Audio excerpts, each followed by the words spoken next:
নমস্কার বন্ধুরা, মানসীর কিচেনে সবাইকে স্বাগত জানিয়ে আমি আজকে শুরু করছি পান্তা ভাতের রেসিপি। আমি যেভাবে পান্তা ভাতটা তৈরি করি সেটাই আমি আপনাদের সাথে শেয়ার করছি। প্রচণ্ড তাপপ্রবাহে এখন কিন্তু গরমে লু বইছে, এই সময় পান্তা খাওয়া খুবই জরুরি।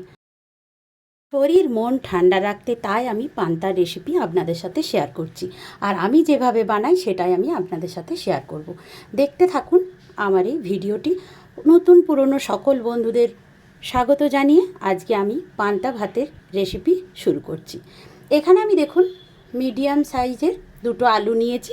এই আলুটাকে সবার আগে প্রেসার কুকারে সেদ্ধ করে নেব। আমি আলুটাকে সেদ্ধ করতে দিচ্ছি শুধুমাত্র জল দিয়ে, কোনো লবণ ইউজ করছি না। এখানে জল দিয়ে দুটো একটা হুইসেল পড়ে গেলেই আমি এটাকে বন্ধ করে রেখে দেবো।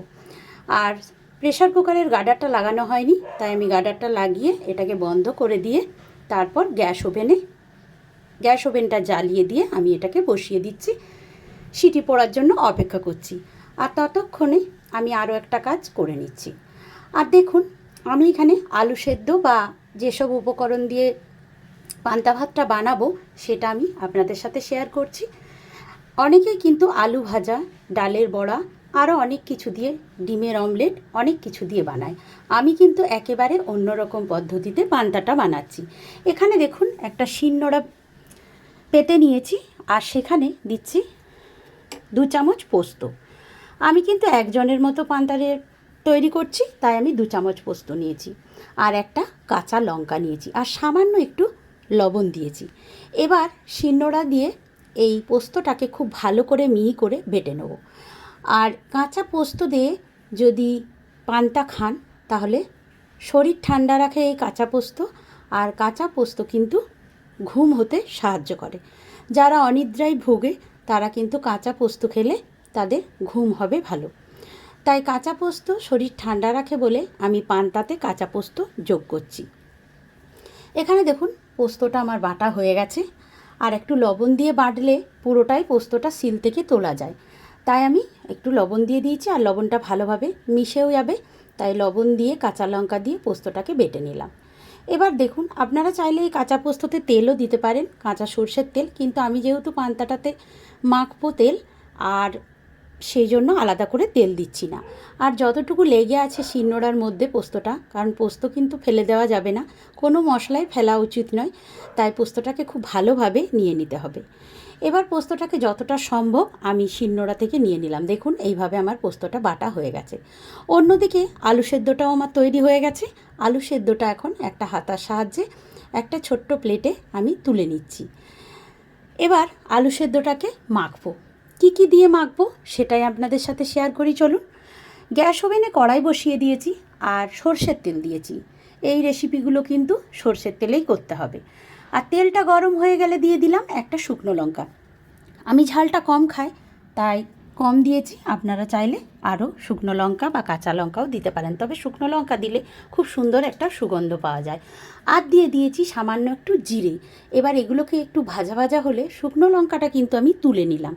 শুকনো লঙ্কাটা আগে আমি তুলে নিয়ে মেখে নেব, না হলে পেঁয়াজ দেওয়ার পরে যদি শুকনো লঙ্কাটা থাকে তাহলে পেঁয়াজটার সাথে পেঁয়াজের যে জলটা বেরোয় তাতে কিন্তু শুকনো লঙ্কাটা নরম হয়ে যাবে, মাখতে অসুবিধা হয়।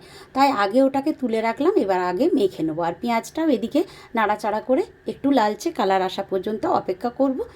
দেখুন এখন আমি শুকনো লঙ্কাটা আগেই মেখে নিচ্ছি, তাহলে ভালোভাবে মাখা যাবে, তাই আমি আগে মেখে নিলাম। এবার দেখুন পেঁয়াজটাকেও ভাজা ভাজা হয়ে এসেছে, কালার চেঞ্জ হয়ে গেছে। এবার পেঁয়াজটাকে তুলে নিচ্ছি।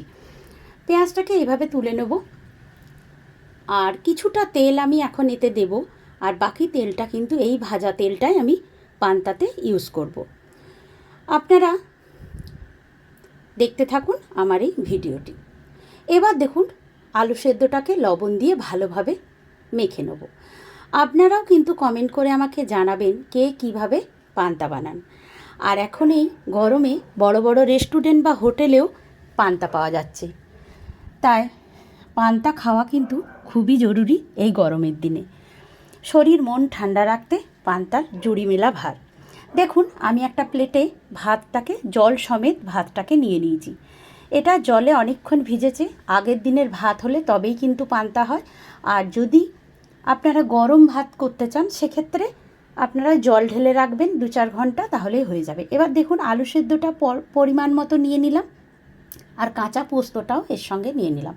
পোস্তটা কিন্তু কাঁচাই রাখবেন, ফোটাবার কোনো দরকার নেই। এবার কাঁচা পোস্ত, আলু সেদ্ধ আর যে তেলটা বেঁচেছিল কড়াইয়ের সেটাকেও নিয়ে নিলাম। এবার খুব ভালো করে, আর দিয়ে দিয়েছি লবণ পরিমাণ মতো। এবার খুব ভালো করে কিন্তু এটা একসঙ্গে মিশিয়ে নিতে হবে, যাতে খুব ভালো মতো মিশে যায়। এখন ভালোভাবে মিশে গেছে, দিয়ে দিচ্ছি কাঁচা পেঁয়াজ। এই কাঁচা পেঁয়াজেরও কিন্তু অনেক গুণ আছে। কাঁচা পেঁয়াজ খেলে লু লাগে না, তাই কাঁচা পেঁয়াজ দেওয়াও খুব জরুরি। আর যদি ইচ্ছে হয় কাঁচা লঙ্কা খাবেন, তাই একটা কাঁচা লঙ্কাও নিয়ে নিলাম, আর একটু পাতিলেবু। পাতিলেবুও কিন্তু এই গরমে খাওয়া খুবই উপকার। এই কাঁচা লঙ্কা, কাঁচা পেঁয়াজ, পাতিলেবু, কাঁচা পোস্ত, এগুলো সবই কিন্তু উপকারী খাবার। অনেকেই ভাজাভুজি দিয়ে পান্তা খেতে পছন্দ করেন, কিন্তু আমি বলবো এইভাবে পান্তা খেলে এটা হচ্ছে স্বাস্থ্যকর খাবার। তাই এইভাবে একবার পান্তা খেয়ে দেখুন, আর শরীরকে ঠান্ডা রাখুন। আর এই গরমে প্রচণ্ড গরম পড়েছে, সবাই সুস্থ থাকবেন এই কামনা করে আমি আমার ভিডিওটি শেষ করছি। ভালো লাগলে লাইক দিয়ে চ্যানেলটিকে সাবস্ক্রাইব করে দেওয়ার অনুরোধ।